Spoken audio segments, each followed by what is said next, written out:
Hello friends, I hope आप सब ठीक होंगे। आपके आसपास आपकी फैमिली सब कुछ अच्छा होगा और आप लोगों की दुआ से मेरी फैमिली भी बिल्कुल ठीक है। और एज़ यूजुअल जैसे मैं हमेशा खुश रहती हूँ, मैं खुश हूँ। बट आज मैं इसलिए आपके लिए वीडियो बना रही हूँ क्योंकि एक इम्पॉर्टेंट जो है वो मैं केस हैंडल कर रही हूँ जो मेरे पास आया है। बहुत ही इम्पॉर्टेंट टॉपिक था आजकल की जनरेशन को लेके, तो मुझे लगा कि मुझे आप लोगों से ये चीज़ शेयर करनी चाहिए। तो ज़्यादा टाइम वेस्ट ना करके मैं इसके ऊपर आती हूँ डायरेक्टली। बेसिकली ये जो केस है वो है इन्वायरमेंट के ऊपर। जो एक बच्चा है उसे किस तरीक़े का एनवायरनमेंट मिलना चाहिए, और जो एनवायरनमेंट है, जो फैमिली एनवायरनमेंट है, स्कूल एनवायरनमेंट है, उसका सर्कल जो है वो एक बच्चे को कितना ज़्यादा इफ़ेक्ट करता है। जैसे कि हम लोग सब जानते हैं कि 5 इयर्स तक एक बच्चे का माइंड पूरा डेवलप हो चुका होता है, और 10 से लेके 19 तक की जो एज होती है वो एक ऐसा एज है जिसमें वो बच्चा एक कच्चे एक मिट्टी की तरह है, जिसको आप जैसा शेप देना चाहेंगे वो बच्चा उसी शेप में आ जाएगा। तो ये कहानी जो है, मैं क्यों आपसे ये सारी चीज़ें डिस्कस कर रही हूँ, क्योंकि इन्वायरमेंट जो होता है वो एक बच्चे के ग्रोथ को कितना इफ़ेक्ट करता है, वो ही आज की ये जो केस जो से मैं हैंडल कर रही हूँ, वो सारा इसी पे डिपेंडेंट है। ये कहानी, ये केस जो है वो एक फरीदाबाद की फैमिली की है जिसके 3 सदस्य हैं, जिनके घर में 3 सदस्य हैं, एक मम्मी, पापा और एक बच्चा। एक बच्चा है। तो पापा जो हैं वो इंजीनियर हैं और मम्मी जो है वो सीए हैं। और इंजीनियर और सीए आप सब जानते होंगे, इनकी लाइफ जो है वो कितनी बिज़ी शेड्यूल होता है, कितना स्ट्रगल होता है, काम, काम, काम, काम, काम। यही हुआ इनका जो एक इनका सिर्फ़ एक बेटा था, और फाइनेंशियली सब कुछ अच्छा चल रहा था। तो बच्चा जब 5 साल का हुआ, तो 5 साल तक इस बच्चे की जो मूवमेंट थी, जो इसकी एक्टिविटी थी, वो थोड़ी और बच्चों से थोड़ी अलग थी। थोड़ा गुस्से वाला, बहुत ही एग्रेसिव था, क्योंकि एक ही बच्चा था फैमिली में, और मॉम-डैड काम की वज़ह से इतना बिज़ी रहते थे, तो इतना ज़्यादा टाइम वो बच्चे को दे नहीं पाते थे। घर में बहुत सारे मेड्स थे, और एक जो है वो एक अंकल थे, जी चाचा जी थे, वो उस बच्चे के साथ रहते थे जब मम्मी पापा जो है वो जॉब पे जाते थे। बट मिस हैपनिंग से उनकी भी डेथ हो जाती है। अब वो बच्चा सिर्फ मेड्स के सहारे रहता है। मेड्स घर में 5-6 मेड है, सारी activity her cheese, and family जो है वो कैमरे में जो मम्मी-पापा है बच्चे की एक्टिविटी देखते रहते हैं। बट कई बार ऐसा नहीं होता कि आप हर चीज़ कैमरे में जो है देख सकते हैं। कई बार बहुत ज़्यादा बिज़ी होते हैं, ध्यान नहीं रहता, और आप मेड्स पे जो है वो उनको बोलते रहते हैं कि बच्चे को क्या करना है, नहीं करना, और हर चीज़ रहती है। कई बार लगता है कि हाँ भाई, मेड्स तो हैं ही, और आप जो है अपने काम में थोड़ा बिज़ी हो जाते हैं। सेम चीज़ इस बच्चे के साथ हुई। ये बच्चा जब 5 साल का था, उसकी एक्टिविटी बहुत ज़्यादा एग्रेसिव होती चली गई, और जब ये बच्चा 6th क्लास में गया, तो इसने एक ऐसा इंसिडेंट किया जहाँ से इसके जो नेगेटिव थॉट थे, जो इस बच्चे में स्टार्टिंग से ही आने शुरू हो गए थे, वो बहुत एग्रेसिव होना शुरू हो गए। 6th क्लास में इसको जो चीज़ पसंद होती थी ये वही करता था, और ये क्लास में टीचर से अच्छे से बिहेव नहीं करता था, बाकी जो इंटेलिजेंट बच्चे होते थे उनसे अच्छे से बिहेव नहीं करता था, किसी से ठीक से बात नहीं करता था, और सबसे बदतमीज़ी से बात करता था। इसका अपना एक गैंग था, इसके गैंग में 4 लोग थे जो इसके फ्रेंड्स थे, जो कि इसकी हाँ में हाँ और इसकी ना में ना करते थे। और ये अपने पापा से या मम्मी से जो चीज़ माँगता था, इसको सारी चीज़ें मिल जाती थी। एक बार क्या हुआ, इसकी जैसे बच्चों में आपस में लड़ाई हो जाती है, तो इसकी क्लास में ही इसकी किसी से लड़ाई हुई, तो अब उस बच्चे से उस बच्चे को हार्म पहुँचाने के लिए ये जो 4 लोग थे, इन्होंने एक प्लान बनाया, और जिस बच्चे से इसकी लड़ाई हुई है या जिस बच्चे को ये पसंद नहीं करता, उसे इसने बुलाया और बोला कि आज हम एक गेम खेल रहे हैं, क्या तुम भी हमारे साथ गेम खेलोगे? एंड उस बच्चे ने बोला व्हाई नॉट? सो एक गेम स्टार्ट हुई। उस गेम में क्या किया, इस बच्चे ने जो ये जिसके अंदर बहुत ज़्यादा नेगेटिव थॉट थे, मैंने उस बच्चे को बोला कि ठीक है, आपको अपना हाथ, गेम आपसे शुरू होती है और आपको अपना हाथ ऐसे सर्विस पे रखना होगा, और हम एक गेम खेलेंगे, और जिसके बाद जिसके ऊपर जिसका नाम आएगा, तो हम उसके साथ कोई भी एक्टिविटी करेंगे। ठीक है, सारे बच्चे एक साथ बैठ जाते हैं और बोला जाता है, जो राजू है वो बोलता है कि जो दूसरा बच्चा है, मैं उसका नाम मोहित ले लेती हूँ। तो राजू जो है वो मोहित को बोलता है कि आप अपना हाथ ऐसे रखो, सेम मोहित अपना हाथ ऐसे रखता है और एक गेम शुरू होती है। उस गेम में जो राजू है वो मोहित को बिल्कुल भनक तक नहीं लगने देता कि वो क्या करने वाला है।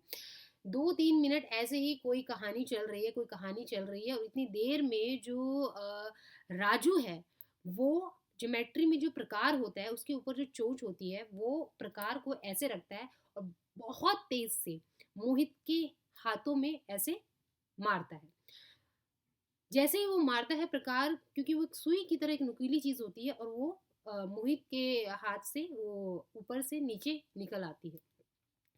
जब मोहित बहुत तेज चिल्लाता है और आस पड़ोस के जो बच्चे होते हैं क्लास में वो सारे आते हैं, बात क्लास टीचर को पता चलती है, प्रिंसिपल को पता चलती है एंड फिर प्रिंसिपल जो है उस बच्चे को 1 मंथ के लिए क्लास अटेंड करने की परमिशन नहीं देते, उनको पनिश करते हैं। और ये बात जब उनके पेरेंट्स को भी पता चलती है एंड पेरेंट्स जो है वो उनको सॉरी वॉरी बोल के वो चीज़ केस को वही जो है निपटा देते हैं। धीरे धीरे पेरेंट्स को इस ये जो मैटर है उसको इतना ज़्यादा जो है पॉइंटेड नहीं करते, उनको लगता है बच्चा है, हो गई एक्टिविटी और फिर वो लोग अपनी अपनी लाइफ में बिजी हो जाते हैं।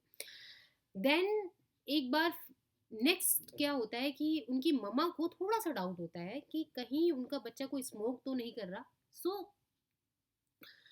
जैसे मेड कपड़े-वपड़े धो के एंड जब अलमारी में सेट करती हैं, तो उनकी मम्मा जब उसके स्कूल की ड्रेस को एक बार देख रही थी, तो उनको ऐसा लगा कि इसकी ड्रेस में से थोड़ा स्मोक की स्मेल आ रही है। जब आप बहुत ज़्यादा स्मोक करते हैं, तो कई बार आपकी ड्रेस में से स्मोक की स्मेल आने लग जाती है। तो वो अपने बच्चे से पूछती है, जो राजू है, उससे पूछती है, "क्या तुम स्मोक करते थे? या तुम स्मोक करते हो?" तो वो कोई भी एक्सेप्ट तो करता नहीं है। तो उसने बोला, "नहीं मम्मा, ऐसा तो कुछ भी नहीं है।" तो वो बस उस पॉइंट को वहीं पे फ़ॉरगेट कर देती है और एज़ यूजुअल वो लोग अपने-अपने काम में बिज़ी हो जाते हैं, क्योंकि यहाँ मम्मी सीए है और पापा इंजीनियर है और सबको पता है उन लोगों की लाइफ कितनी ज़्यादा हेक्टिक होती है। सो एक्टिविटीज़ टू ये जो है उनकी मम्मा जो है इस बात को इतना पॉइंटेड नहीं करती और लाइफ जो है वो शुरू हो जाती है। धीरे धीरे धीरे नेगेटिव थॉट्स एक्टिविटी इस चीज़ में इस बीच में बहुत सारे होते हैं। जब वो 11th स्टैंडर्ड में पहुंचता है तो 11th स्टैंडर्ड में उसके ये जो थॉट्स हैं ये बहुत ज़्यादा एग्रेसिव स्टेज पे पहुंचना शुरू कर चुके होते हैं। होता क्या है कि जो 10 से 19 तक की एज होती है इसमें बहुत सारे जो है केमिकल्स चेंज होते हैं जिसको समझना बहुत ज़रूरी होता है और इस एज में बच्चे को पता नहीं होता क्या सही है क्या गलत है।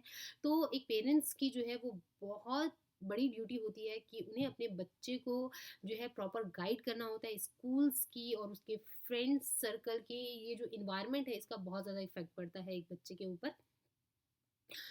वो अपने पेरेंट्स से जब वो 11th स्टैंडर्ड में पहुँचता है और उसका बर्थडे आता है तो वो अपने फादर को कहता है कि मुझे 50,000 रुपीज़ चाहिए। तो उनके फादर पूछते हैं तुम्हें 50,000 क्यों चाहिए? तो वो बोलता है कि पापा आपको तो पता ही है कि मेरे फ्रेंड्स जो है वो किस लेवल के हैं, तो मैं उनको एक अच्छे से रेस्टोरेंट में जो है वो पार्टी करना चाहता हूँ। और उनके फादर कहते हैं ठीक है कोई प्रॉब्लम नहीं है। वो 50 की जगह 80,000 उनको देते हैं कि ठीक है आप अपनी पार्टी में कोई कमी ना रह जाए, तो वो उनको दे देते हैं। बट यहाँ पे उनके फादर ने ये नहीं पूछा कि आप अ, मैं भी आपके साथ चलता हूँ, सारे अरेंजमेंट मैं करता हूँ, आप अपने फ्रेंड्स को इनवाइट करो। पर ऐसा नहीं, वो उनको पैसा दे देते हैं। वो बच्चा वो बच्चा इस 80,000 को किसी पार्टी में यूज़ नहीं करता। वो एक ऐसी एक्टिविटी में यूज़ करता है जिसके बारे में मैं आपसे डिस्कस नहीं करती, जो कि एक क्रिमिनल एक्टिविटी होती है, जो कि एक नेगेटिव होता है, जो हमारी सोसाइटी में जिसको अच्छा नहीं माना जाता। क्योंकि माँ-बाप होते हैं, वो पैसा दे के या किसी तरीके से सॉरी-वॉरी बोल के हर चीज़ करके और वो अपने बच्चे को ले आते हैं और बच्चे से ये प्रॉमिस कराया जाता है कि वो नेक्स्ट टाइम वो चीज़ नहीं करेगा। बच्चा प्रॉमिस करता है कि वो आज के बाद ऐसी कोई एक्टिविटी नहीं करेगा। बच्चा घर आ जाता है। बट फिर वही चीज़ होती है, जो उनके पेरेंट्स हैं उस चीज़ को वो बहुत ज़्यादा लगता है कि ठीक है ये एज ऐसी है, ग्रुप ऐसा है, तो हो जाती है। इधर साइड बाय साइड उसके माइंड में जो इतनी ज़्यादा क्रिमिनल थिंकिंग आ चुकी थी कि उसे रोकना थोड़ा मुश्किल हो गया था। उसने एक फेक आईडी बनाई। यू डोंट बिलीव दिस, उसने एक फेक आईडी बनाई और उस फेक आईडी के थ्रू वो एक ऐसे ग्रुप से उसने वो एक ऐसे ग्रुप से वो लिंक हो चुका था जो कि बहुत फेमस है, और जिसका मैं या आपने नाम सुना होगा, बट मैं यहाँ वो नाम शेयर नहीं कर सकती। वो उस ग्रुप से चैट करता था, बातें करता था। जब ये इस चीज़ का पता कैसे लगा, 12th क्लास में जब वो आया तो उसने अपने फादर से एक दिन 3 लैक्स की डिमांड की। उसने कहा मुझे 3 लैक्स रुपए चाहिए। उसके फादर ने बोला कि 3 लैक्स क्यों चाहिए? तो उसने बोला कि आप मुझे 3 लैक्स रुपीज़ दे रहे हैं, तो वो दीजिए, मैं आपको नहीं बताऊँगा कि क्यों चाहिए, बट अगर आप मुझे नहीं देते, तो फिर ये चीज़ मैं किसी न किसी से अरेंज करूँगा, या मैं सोसाइटी में ये चीज़ बताऊँगा कि मेरे साथ ऐसा मेरा पुलिस केस हुआ था। वो मतलब इनडायरेक्टली अपने फादर को ब्लैकमेल करने लगा। तो उसके फादर ने बोला कि अच्छा ठीक है, मैं तुम्हें पैसे दे देता हूँ, पर आई होप कि आप इन चीज़ों को एक अच्छी चीज़ में यूज़ करो। उन्होंने बोला हाँ, आप मुझे पैसे दीजिए। तो उस डर से उसके फादर ने उसको पैसे दिए, और बट उसके फादर ने कहा ये बात तुम्हारी मम्मी को नहीं पता चलनी चाहिए, अगर तुम्हारी मम्मी को ये बात पता चली तो तुम जानते ही। उन्होंने बोला पापा मुझे पैसे दीजिए। उनके फादर ने उसको 3 लाख रुपीज़ दिए। अब वो क्या करता था, मम्मी और पापा के माइंड से वो गेम खेलनी उसने शुरू कर दी। वो मम्मी से पैसे लेता था कि अगर आपने ये मुझे पैसे नहीं दिए तो मैं आपकी चीज़ें पापा को बताऊँगा, और पापा से बोलता था कि मैं आपकी चीज़ें मम्मी को बताऊँगा। और दोनों डरते थे, क्योंकि मम्मी-पापा भी अपने काम में इतना बिज़ी थे कि वो बैठ के डिस्कस करने का उन लोगों के पास टाइम नहीं मिलता था, एंड पैसे वाली बात थी, वो दे देते थे। ये जो पैसे थे, उस बच्चे के लिए इतने हार्मफुल हुए कि वो एक बहुत बड़ी ट्रेजेडी में फँस गया, और उस बच्चे को ये रियलाइज़ हुआ कि मरने के अलावा उसके पास कोई ऑप्शन नहीं था। एट ऑफ द एंड थोड़ा-सा, कहते हैं ना, मारने वाले से बचाने वाला बहुत जो है पावरफुल होता है। उस बच्चे को लगा कि उसे अपने फादर को ये चीज़ डिस्कस करनी चाहिए। वो जिस एक जाल में फँस गया था, उसने अपने फादर को ये चीज़ बताई, और उसके फादर ने एक वकील हायर किया, और अब उस बच्चे को जब ये चीज़ रियलाइज़ हो गई कि उसने एक मिस्टेक किया है, तो ये ड्यूटी बनती थी पेरेंट्स की कि उन्हें उस बच्चे को वहाँ से निकाला जाए। ये केस जब मेरे पास आया, तो उनके फादर ने मुझे हर चीज़ बताई। तो मैं आपसे ये सवाल पूछती हूँ कि ये जो भी चीज़ हुई, तो क्या सिर्फ़ उस बच्चे की गलती थी?